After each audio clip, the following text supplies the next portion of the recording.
पूछा गया, मैया कहती है स्वामी मैं भी आपके साथ मन चलूंगी। राम जी कहते देवी यदि आप चित्र में भी वानर को देख लेते हैं तो डर जाते हैं, वन में तो वो वानर बहुत सारे दिखाई पड़ेंगे।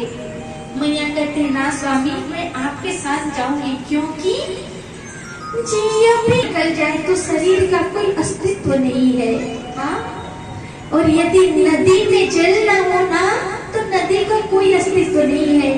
उसी प्रकार जो सुहागन माता है अपने पति से बिना रहकर उनका कोई अस्तित्व नहीं है।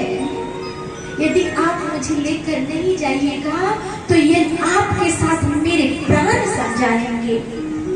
भगवान देखते हैं कि अब जानकी जी नहीं मानने वाली तो लेकर चलने को तैयार है। इतने में समाचार जब लक्ष्मण पाए व्याकुल विलख बदन उठी धाए। लक्ष्मण जी व्याकुल होकर के प्रभु के चरणों में गिर पड़े, कहने लगे प्रभु मैं भी आपके साथ जाऊंगा। राम जी कहते भाई अभी पिताश्री की स्थिति दैन्य है, दोनों भाई भी नहीं है, इसलिए आपको अयोध्या जी में रहना होगा। यदि हमारे रहते हुए प्रजाओं को कष्ट होगा ना तो हमें बहुत दोष लगेगा। क्या दोष लगेगा? कहते हैं कि जहाँ सुराज प्रिय प्रजा दुखारी सोनदीप औषि नरक अधिकारी। यदि इसी राज्य के प्रजा को कष्ट हो रहा है ना तो वहाँ के राजा जो होते उनको नरक के अधिकारी होना पड़ता है, मराना। लेकिन आजकल के नेताओं को तो क्या कहा जाए, भले प्रजा कुछ भी हो जाए उनको अपनी ठाट बाढ़ देती है, लेकिन प्रजा को कष्ट होना तो चाहे कितने भी बड़े नेता क्यों ना हो महाराज, उनको नरक भोगना ही पड़ता है। हमारे लक्ष्मण जी कहते कि प्रभु मैं माता पिता प्रजा अयोध्या किसी को नहीं जानता, मैं केवल आपको जानता हूँ। भगवान समझ गए कि लखन मानने वाले नहीं है, कहते जाकर सुमित्रा मैया से आज्ञा ले लो। लक्ष्मण जी सोचने लगे मैया से आज्ञा लो और मैया ने मना कर दिया तो मैं क्या करूँ। इसलिए लक्ष्मण जी क्या करते हैं,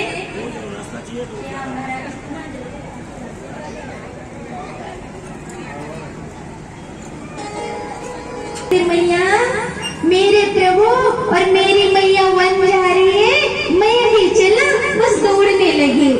सुमित्रा मैया कहती लक्ष्मण पुत्र इधर आओ। और आकर के कहने लगी है कि राम आज वन तुम्हारे भाग्य का उदय हुआ इसलिए जा रहे हैं। और पुत्र तुम्हारी माँ वैदेही है और तुम्हारे पिता राम है, और जहाँ राम वही अयोध्या।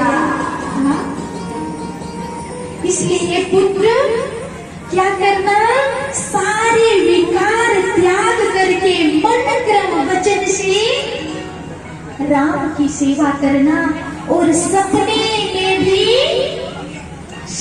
में भी किसी भी प्रकार का प्रभाव मन में मत आने देना।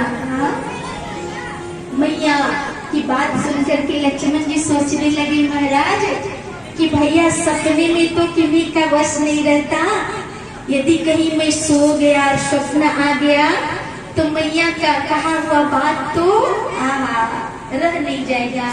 इसलिए लक्ष्मण जी ने विचार किया कि आज से मैं कभी शयन ही नहीं करूंगा, और जब शयन ही ना करूं तो स्वप्न कैसे आएंगे। तुलसीदास जी महाराज कहते हैं ना, हो